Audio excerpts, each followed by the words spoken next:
So before I jump into my E&M topic, we had this slide presented for you. This came from a student. I'm not going to share her name yet because I don't know if she's okay with that. But I was doing a coaching call with her, and she had let me know that she had signed up for, I don't want to say their name, but a large company that does coding courses and certification, and that it was just horrible. And she did not consider herself someone who would like struggle that way.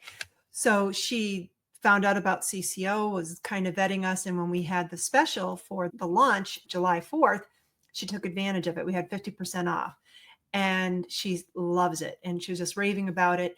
And it got me to thinking, because, Alicia and I have been doing this for a long time, like a long time. And we always hear that, oh, I wish I found you first, But at least we were getting, people that were taking our review blitzes and, the practice exams and, being able to interface with us that way. Unfortunately, we do not have deep pockets to do Google ads, which, I know a lot of these companies, they pay like $20,000 a month to be listed, at the top of the search engines. We don't have that ability. So we rely on, word of mouth. But we thought, well, maybe if we could do that word of mouth to help people who have purchased another course. We know the pandemic brought out a lot of people. Everyone thinks they can be an instructor, and some are very good, some not so much, but their prices are low and people fall for that. So either they're paying a lot because they're getting a big name and they're disappointed, or they're paying a little bit and they're getting what they paid for. We've been doing this. I've been doing this myself since 1998. Alicia, you've been teaching about the same time? No, back in 98, I was working in the health system. I didn't start teaching until 2010, 2011 and stuff. So. Yeah, well, not too far after. Yeah. But so that's why, if you've been let down, if you have purchased a full course elsewhere and you want to consider CCO, we're launching this program. We did this years ago and we're bringing it back. While she's looking at that, I can tell you, like Laureen mentioned a minute ago, it is probably the number one thing that is said when we have people that call and ask, because we do take your calls and try to mentor you and walk you through. There's no sense in taking a medical terminology and anatomy class if you've already got that under your belt. And so, but that number one thing they say, like Laureen said, I wish I'd found you first. I wish I had money every time they said that. I know, right? Always hear that. Unfortunately, with this program, you can't get your money back from the other school, but we have like this transfer plan that we can help. So where we can maybe make it affordable enough to where you can take the course through us. The good news is you've probably already bought your manuals, you got your books, so we can probably offer some discounted pricing to get you into our program. And so all you need to do is reach out. I'm the one currently doing it. So you can go to this link, cco.us/Laureen-call, and you can book an appointment with me, a 30-minute appointment, and we can go over the plan. So that's for people who, have purchased other courses. You can also use that link as like a pre-sales kind of call if you haven't purchased anywhere and you just want to talk and get some questions answered. So I'm opening that up. It's going out on all of the social media. So I have evenings, and I opened up my Saturday mornings until I think 1 p.m. So there should be a slot for you. And if none of those times work, then send me an email, Laureen@cco.us, and we'll try and find another time. Okay. So if you could please spread the word. If you know of anybody who is struggling, let them know that we've got some special considerations, and we'll try and help them. Okay, so my turn. Let me bring my answer sheet up. Okay, good. So you can see that. So this is one prepared by Natalie. Thank you, Natalie.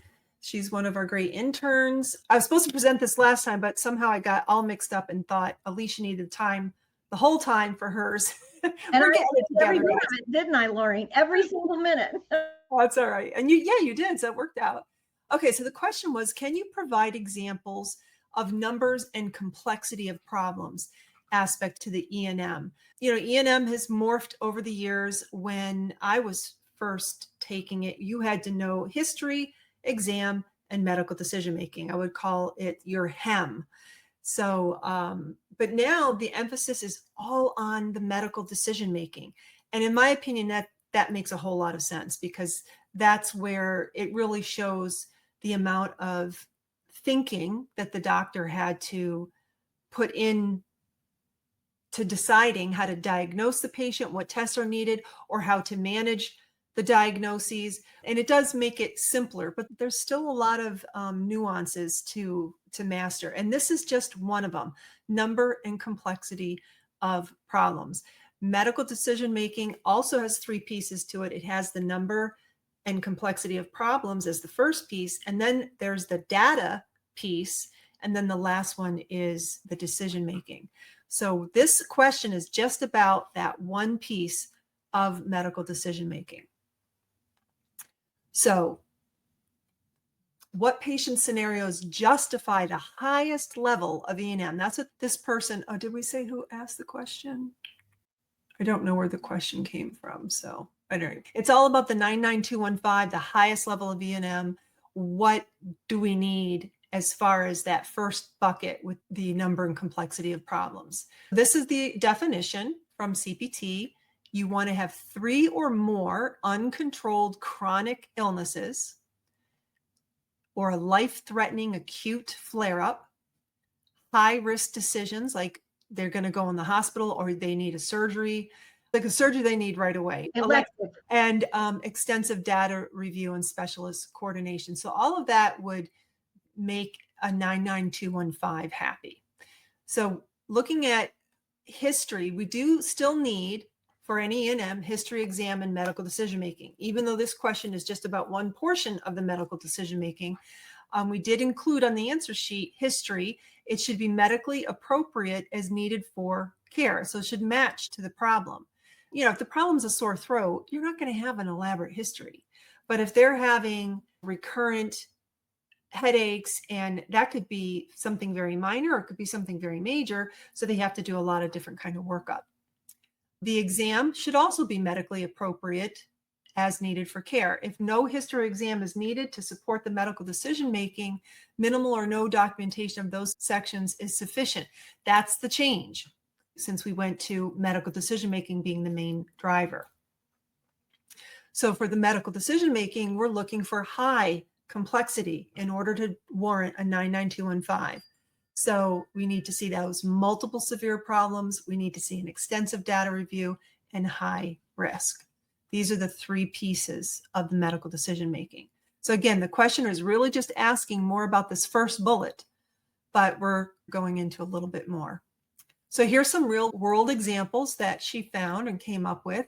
So this would be a complex chronic case. So picture a patient that's 68 years old. That doesn't seem so old to me anymore. So this patient has uncontrolled diabetes. Their A1C is 10.2%. That's high. I think once you hit 6%, you're considered diabetic. So 10% is high. CHF exacerbation. Maybe they have this new situation where their pitting edema is considered a 3+. That's pretty bad. They might have chronic kidney disease, stage 3. These are all chronic conditions, and they're multiple. So that supports that 99215 level for that first bullet of medical decision making. What are the actions that the physician took? He or she adjusted 4 medications. They ordered a renal ultrasound and a cardiology consult, and they spent 45 minutes counseling the patient on dietary restrictions. So how does that support a 99215? Well, we had multiple organ systems affected. There was a high risk of hospitalization coming up, and they had complex medication interactions that had to be considered. Okay, so that's the first case. Any comments on that, Alicia? I know we got some diagnostic stuff going on. We're switching roles tonight. Yeah, this is one of the areas that we see when we do audits, that a lot of the coders, it's like they don't have that confidence to go from a 4 to a 3. And I think part of that is their lack of knowledge of the disease process, knowing what is a diagnosis that is having problems, or a diagnosis that is high risk of morbidity or mortality. They understand mortality, but not morbidity. And so, like Laureen said too, if you have an A1C of 10, if you have an A1C with any other complications over a 7, you're probably going to get admitted. But that's just knowing the disease process, and you need to have that under your belt. So let's do the next case. This is the acute crisis. This patient has COPD, chronic obstructive pulmonary disease. They're on home O2, home oxygen, presenting with acute respiratory distress. And their SpO2 is 88%. I don't know what's considered bad for that. Anything under 94 on room air is bad. Okay. So the fact that they are an 88 on oxygen, they're going to get intubated. Now, as coders, we're not making those diagnostic determinations, but we're just educating you as we're reading this. What you're going to look at is acute respiratory distress. And if you have a question, you query the doctor and they're going to educate you. That's right. Your relationship between your physician and you. So yeah, that's right. And this patient also has new AFib, atrial fib. And what are the doctor's actions? He ordered a stat ABG and chest x-ray, so some blood work and chest x-ray. He or she initiated NIV and IV steroids and arranged for an ER transfer. So that's sounding like a level 5 to me for sure. So why? Because there's a life-threatening instability and there's urgent high-risk interventions being taken. Whenever they put you on an IV, they give you IV medications, that's almost always going to be an level 5.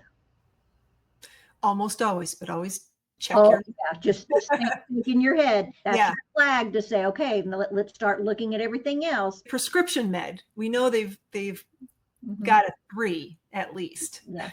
Okay. The third case is the diagnostic puzzle. So the patient has fatigue. They had a 15-pound weight loss. They have a new thyroid nodule, unexplained anemia, abnormal LFTs, that's your liver function tests. The physician reviewed a 25-page outside records. They ordered a CT of the neck and abdomen and 8 lab tests, and they coordinated with 3 specialists. So although fatigue and some weight loss, I mean, a lot of us would be very happy with a 15-pound weight loss, but when it's unexplained and they're not doing any diet or they're not on any kind of medication that would cause it, that is cause for concern. So the 99215 is supported because of the extensive data review. I mean, 25 pages, that's a lot. And the multi-system workup. Hopefully you're starting to get a feel for, this is definitely a level 5. And you can see the different diagnoses: fatigue, weight loss, thyroid nodule, anemia. So those are 4 right there. The next example is the high-risk management patient. So this patient's been on chemo for metastatic cancer. They have a neutropenic fever over 101. They have severe neuropathy, and a depression screening came back positive. So what are the actions? The physician decided on hospital admission, adjusting their patient's chemo regimen, and a mental health referral. So that supports a 99215 because of the treatment complications and because of the multiple risk factors. And here are some common denial traps where the payers will deny you. If your documentation says stable hypertension or stable diabetes mellitus alone, then that's not going to warrant a level 5. Now, if there's an exacerbation, that's what the documentation needs to say. You might see things like where the markers have increased, or there's new microalbuminuria. So obviously, if you see stable, that doesn't sound like it's real severe. If your documentation's vague, that's not going to support a level 5. But if you have severity terms, like the physician actually says, severe XYZ or uncontrolled diabetes or hypertension, or you see the phrase progressive, those are more supporting terms leaning toward a higher level E&M. Another mistake is missing risk documentation. So even though this particular question was dealing more with the diagnoses and complications, if it's high risk, like high risk for hospitalization or high risk because of the type of drugs that are being prescribed, then you want to see that in the documentation to support a level 5. And here are some AMA, American Medical Association guidelines. These are key changes since 2021 when we went to these MDM type way of doing E&M. If you're doing time-based, then for a 99215, you have to have greater than 40 minutes, 50% of which needs to be counseling and coordination of care. If you need to do even more time, then you can use prolonged services, which is an add-on code after you've reached the max time with your E&M code. If you're doing MDM only leveling, then the history and exam requirements, like we mentioned, aren't required per se, but they should be documented and they should be medically necessary. The medical decision-making elements that changed as of 2021 is you want to have those problems, the data, and the risk. Those three pieces together bring your E&M level up. Now, if you have problems and data that are very high, then that will still support a high level E&M. If you have problems and risk that are high, that will support a high level E&M. So basically 2 of those 3 need to be high. I mentioned just 2 things real quick about this when we're looking at the audits and stuff. Like you said, a number of problems and what those problems are, chronic, acute, et cetera. And that's what we focused on tonight. Laureen went over all of that first column, that the data, you've got independent historians and some other things, how much information you're going over and stuff. So it takes 2 of the 3, but I think the area that people struggle with the most is, and that's probably why this was asked, that first column, understanding the problems. And it goes back to understand the disease and the verbiage. Yeah. I see a question in the chat. Michelle said, my plastic doctor wants to bill a level 5 when consulting with a cancer patient, and they are consulting for the reconstruction portion being done at the time of the mastectomy, and he spends more than an hour with the patient. Some insurance are denying as not supported. What would he need to document to get a 99215 paid? Yeah. The first thing that I want to say is, as a club member, you can paste a redacted case scenario in the club, and we will help you code it. We'd like you to tell us what you think it should be, the elements that you're seeing, and then we'll come in and let you know. And in this case, you could say, take a look at this report. We're feeling it's a level 5, but we're getting denied. What's missing, right? And we can help you with that. So without seeing the case, cancer is a serious condition, but what else does the patient have? Why did it take an hour to talk to the patient? Maybe it needs to be elaborated on. We needed to talk about this and that and the other thing because it's going to affect their healing because they're diabetic, or like other pieces to bring into the story to bump that up. Doing CDI work, I'd say too, most likely they're not documenting, but the questions that the patient has regarding what's my healing time going to be? What if the patient's spouse is involved and has questions? What procedure over if I get reconstruction, how many CCs or da-da-da-da. There's multiple things. So the key terms, they don't have to list them all, is that the patient had complex questions that they answered, and state that the spouse had questions and state, but we can tell you all of that. If you put this in the club, I got a plethora of CDI documentation tips that help with these type of questions. Yeah. Very good. Good question. Okay. So CPT code grid, office visit. So this is just the basic, 9212 is a straightforward. They're spending about 10 to 19 minutes. I don't know why this looks a little wonky here. Oops, wrong one. That looks a little better. Okay. A 99213 would be your low. That's 20 to 29 minutes. Typical diagnoses, mild asthma, UTI.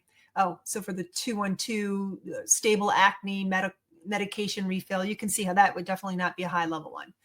Then moving up to a 214, that's your moderate. That's 30 to 39 minutes. Uncontrolled hypertension, new depression. So now we're seeing like level 4 type examples. And then your 215 is a high, greater than 40 minutes. And you're seeing multiple chronic and acute severe. cases.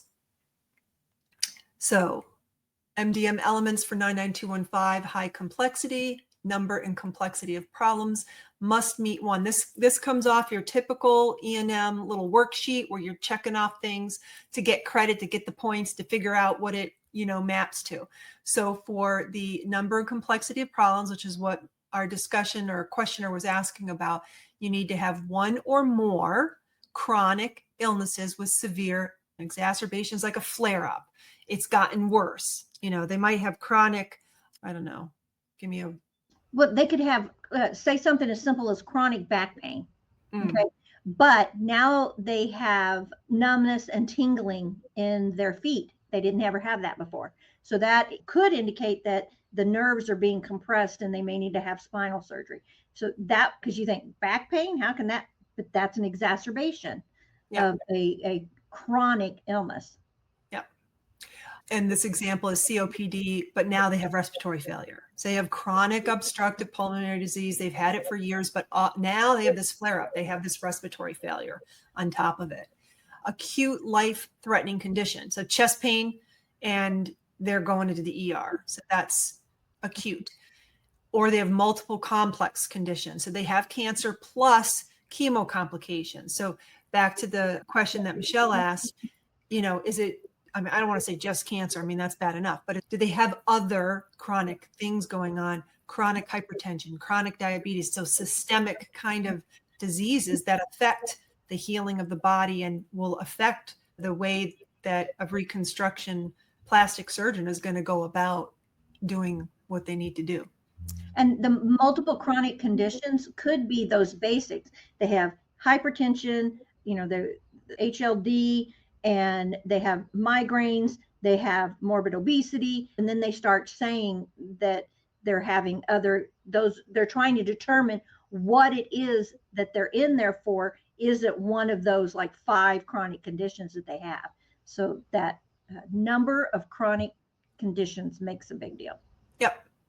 And then the other 2 medical decision-making elements, piece number 2 is the data, piece number 3 is the risk. So for data, 3 or more tests or images were reviewed or ordered. Independent historian or a specialist consult. So maybe they had to go to a family member to get the information because the patient is mentally not with it or incapacitated. Maybe they had a stroke and they can't speak. Parent and a child. Yeah. The independent historian doesn't have to be there in the room. I had one where they're trying to determine if she had epilepsy, and she couldn't tell what the convulsions were like. So she called her husband, and the doctor talked to the husband about what he heard and saw the patient do. That's an independent historian. Yep.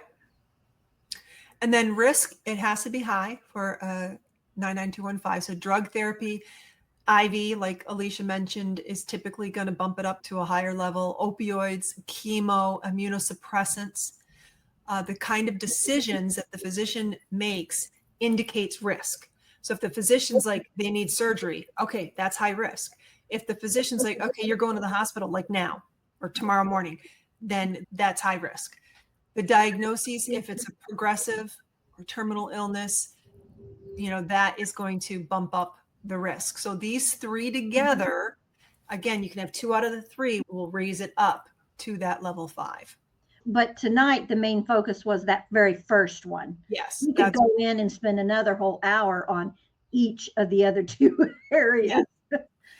So here's some pro tip using the AMA's medical decision-making table. You can go find this, just Google for this AMA E&M table, and you'll see these are like the little checklists. It's a little blurry here, but it's showing you the code levels. It's showing you, the name straightforward, low, moderate, high. This is the number of complexity column. This is the data column, and this is the risk column. So you can see if you're using this as let me see, how did Alicia do that? If you're seeing a high, I don't know if this is going to work on the image, maybe not. I think it won't work on the image. While she's doing that, though, I was going to say, this is what I have at my desk. I have Don Self's little miniature grid that can open it. I don't know how much, I can't remember how much he charges for, but it just can fit in my computer bag if I have to go somewhere, or it sits on my desk. But these grids are everywhere. You can get them.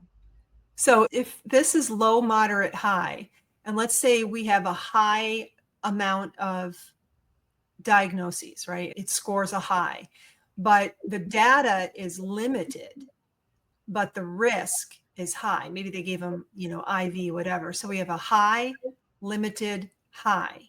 What do we score it? Do we score it? Does the limited pull it down to a low, or can we code it a high? What do you say in the chat? And remember, you have to meet or exceed. A patient comes in with a rash. They were recently given an antibiotic for a UTI, and their throat is scratchy and dry. They don't feel good. And the doctor doesn't review any data, but he gives them an epi injection and sends them to the ER. So one diagnosis, well, technically two, UTI. Yeah, that's a high. Yep. So Michelle got it first. She called it a high. And Cynthia, you're right. 2 out of 3 equals a high. So we got 2 of the columns that were at that high level. So we can take it, which is nice. And let's see, we got Denise got it right. And Kathleen. Good job, guys. Good job. All right. Let's get. So FAQ, can I use 1997 guidelines? Yes, but probably want to use the 2021. It's easier to get higher levels. Does Medicare follow these rules? Yes, since 2023, but always check your specific bulletins for the Medicare carrier. I would, just one thing I just thought of in the middle of what Laureen was saying, don't forget, we get to choose what's most beneficial for the clinician, medical decision-making or time. So if they said, I just audited one where they did the auto text that they spent 17 minutes with the patient before and after, blah, blah, blah, blah, blah. But the medical decision-making was high. And it was like, this could have been a 5. It doesn't matter that they spent 17 minutes. They hit all 3 of the sections. So don't fall in the trap of going with time. Remember, you get to pick or choose which is the most beneficial. Yeah. Looking for medical coding, medical billing, and risk adjustment education? Learn more at cco.us.